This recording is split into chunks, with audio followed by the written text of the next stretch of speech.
एवं आंचलिक पाणीपाग विज्ञान केन्द्र पक्षर पाणीपाग जनित एक विशेष सूचना सामना आसी। तेज बर्तमान जहाँ सूचना मिली ओडिशा रे आसंता काली ठारू अथवा आज संध्या ठारू मध्य वर्षा कमिबार संभावना रही। तेज घन कुहुड़ी 6 जिला येलो वार्निंग जारी करछि पाणीपाग विज्ञान केन्द्र। तेज आगामी दिन में आज ओडिशा रे केउ सब जिले में वार्निंग जारी कर दैछि एवं ओडिशा रे केउ सब 6 जिले में अधिक मात्रा कुहुड़ीर संभावना रही एवं शीतर संभावना रही।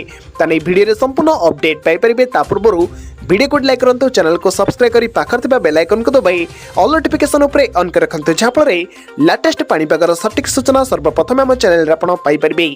तबे लेट न कर चलंतु खबर उपरे नजर पकाइबा।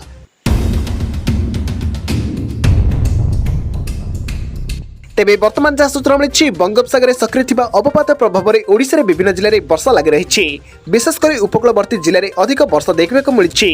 तेबे रविवार ठारू राज्य में वर्षार मात्रा कमिबार संभावना रही। एने भुवनेश्वर स्थित आंचलिक पाणीपाग केन्द्र पक्षर सूचना दी जाइछि। पाणीपाग केन्द्र सूचना अनुसार रविवार ओडिशा रे अभ्यंतरीण जिले में वर्षा कमिबार संभावना रही।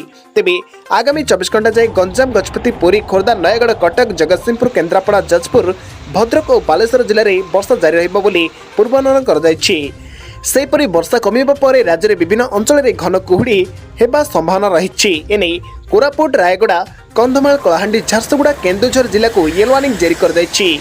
अन्यपटे गत 24 घंटा राज्य में हाराहारी 13.9 मिलीमीटर वर्षा रेकर्ड कर दैछि।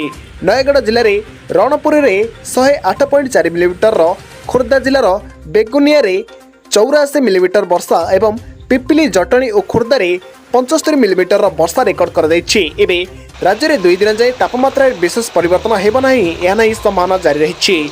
डिसेम्बर 23 तारिख पर तापमात्रा 2 ରୁ 4 डिग्री जाए कमिबा एवं शीत बढ़िबा नहीं आकलन कर दैछि पाणीपाग केन्द्र पक्षरु।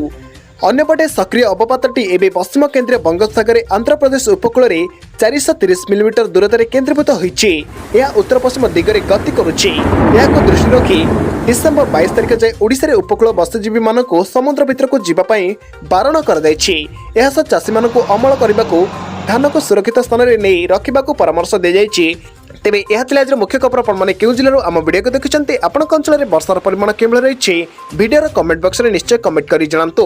तेबे यह आज मुख्य खबर जब वीडियो आपको भल लगी है वीडियो को लाइक करूँ, सांगसाथी सहित वीडियो को अधिक मात्रा व्हाट्सएप जरिए शेयर करूँ। जदि आम चैनल आप प्रथम थर आम चैनल वीडियो देखते चैनल टी चैनल कर पाखर बेल आइकन को दबाई ऑल नोटिफिकेशन उपरे ऑन कर रखंतु, जहाँ फल लेटेस्ट पाणीपागर सटीक सूचना सर्वप्रथम आम चैनल पाई परिबे।